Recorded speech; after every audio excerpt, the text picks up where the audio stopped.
8:30 बजे जितने भी प्रमुख doctors, nurses, head of the departments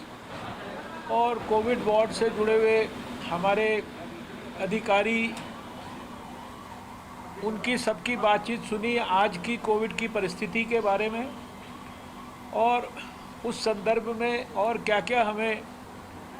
आने वाले समय में तैयारियों की दृष्टि से करना है। उसके बारे में सुबह आपसे 10 बजे भी मैंने चर्चा की थी और पिछले 2-2.5 घंटे में यहाँ जो हमारे ट्रॉमा सेंटर में कोविड के लिए डेडिकेटेड वार्ड्स हैं, उसमें जनरल वार्ड में भी, आईसीयू में भी और रूम्स में भी जाकर इंडिविजुअली बहुत सारे पेशेंट्स को मैं अभी डॉक्टर गुलेरिया और डॉक्टर राजेश मल्होत्रा और इनके सभी बाकी टीम के साथियों के साथ मिलकर आया हूँ।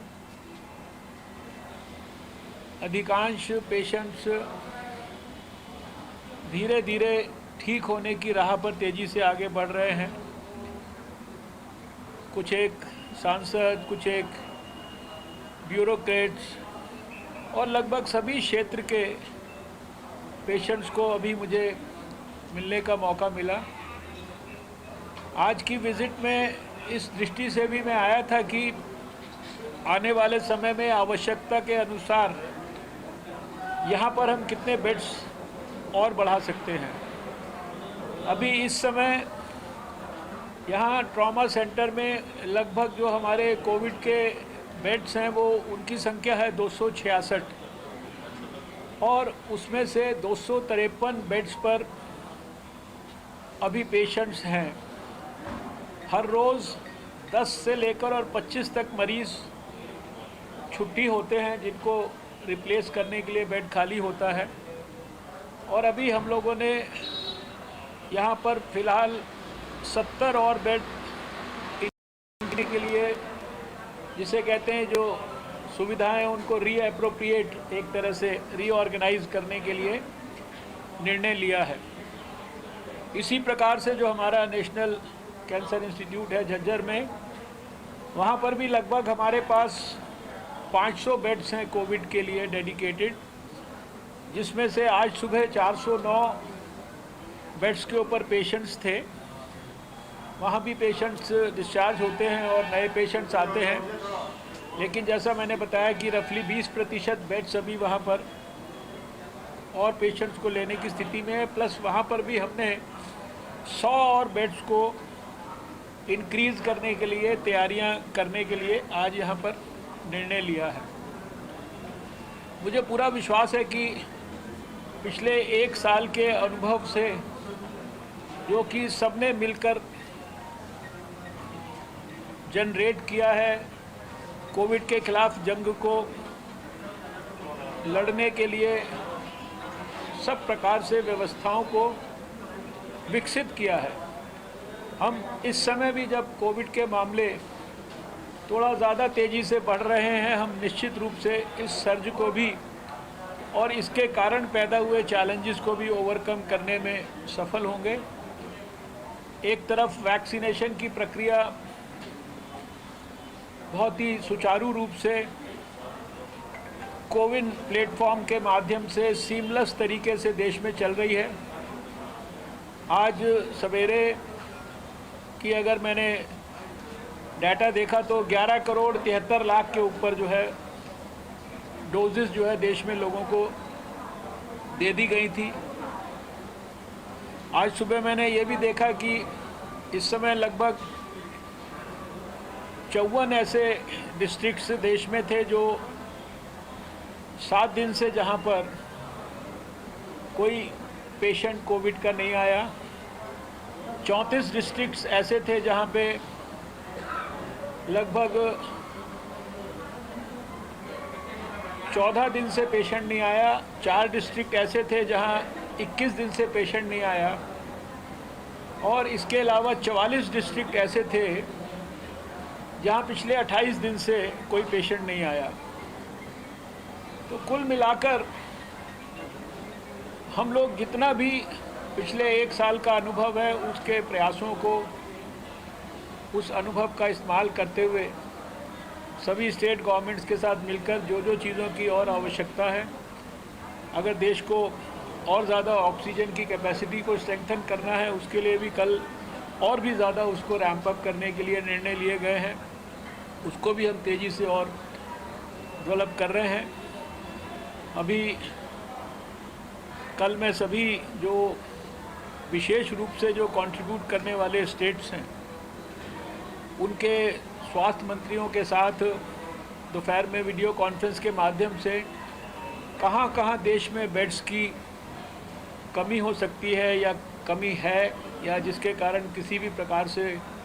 पेशेंट्स को तकलीफ़ महसूस हो रही है, उसको कैसे रैंप अप करना है, इसके बारे में हम लोग सब सामूहिक रूप से कल विचार करेंगे।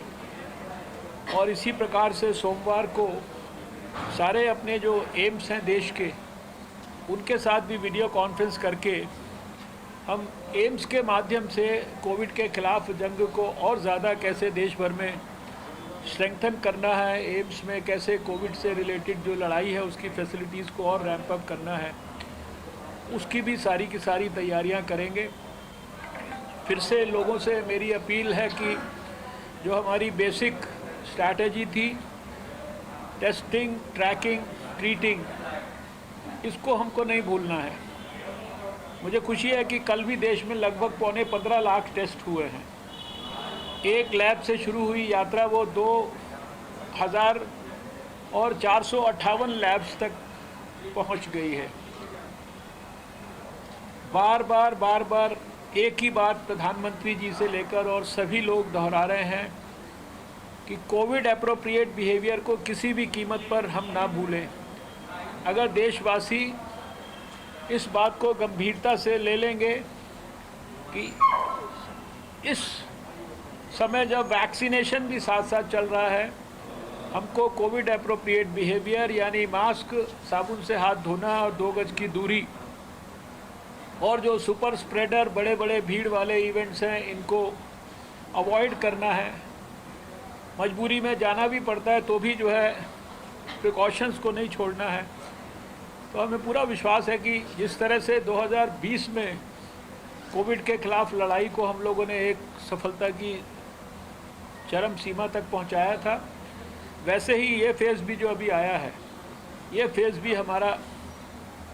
निकल जाएगा और इस लड़ाई में भी जो चैलेंजेस हैं उनको हम पूरी तरह से ओवरकम करने में सफल होंगे। डॉक्टर साहब एक तरफ तो पूरी हेल्थ मिनिस्ट्री आप सुबह से जैसे लगे हुए सारी सिचुएशन देख रहे हैं, बेड्स का, ऑक्सीजन का, वहीं कुछ मामले ऐसे भी सामने आ रहे हैं। रेमडेसिविर जो इंजेक्शन है जिसमें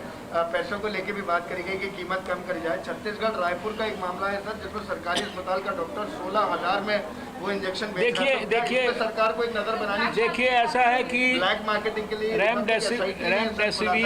रेमडेसिविर के बारे में स्वयं हमने भी, हमारे मंत्रालय ने भी, और जो हमारा डिपार्टमेंट ऑफ फार्मास्यूटिकल्स है उसमें हमारे जो सहयोगी मंत्री हैं मंडाविया जी, उन्होंने भी एक तरफ तो उन सब कंपनियों के साथ मीटिंग की है बहुत विस्तार से जो रेमडेसिविर का प्रोडक्शन करती हैं, उनको अपनी प्रोडक्शन कैपेसिटीज़ को एनहेंस करने के लिए कहा गया है और उन्होंने उस दिशा में बहुत तेज़ी से काम शुरू किया है।